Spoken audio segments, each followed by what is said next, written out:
C'est tout le village d'Imiter ou presque qui plusieurs fois par semaine se rassemble ici.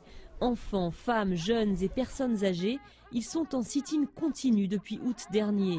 3 doigts levés en symbole de l'identité berbère, ils réclament une meilleure redistribution des richesses créées par la gigantesque mine d'argent située en face, à quelques kilomètres de là.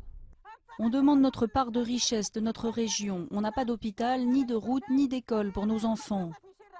La mine cristallise les frustrations des habitants de cette région parmi les plus pauvres du pays. 7e producteur mondial d'argent et plus grande mine d'Afrique, elle est exploitée par la Société métallurgique d'Imiter, SMI, dont l'un des principaux actionnaires à travers une série de holdings est la famille royale marocaine. Pour les jeunes, le droit au travail est au cœur des revendications. Nous vivons sur notre terre, humiliés. Et maintenant, le temps est venu que ça change et qu'on nous donne la priorité dans notre propre région. Nous voulons notre part dans les postes qu'offre la société. Les habitants d'Imiter demandent à ce que 75% des recrutements leur soient réservés. Depuis 8 mois, les négociations achoppent sur ce point.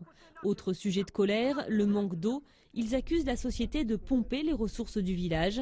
En août, les manifestants ont coupé l'alimentation du principal forage vers la mine.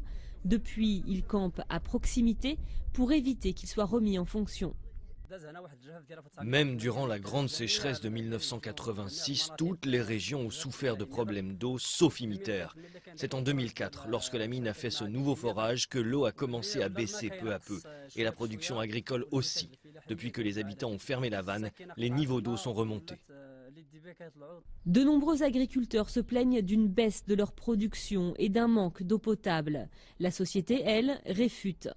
Il y a eu une étude d'impact sérieuse qui a été faite et qui a prouvé qu'il n'y a aucun lien entre les forages qu'on a fait et le système d'irrigation actuel.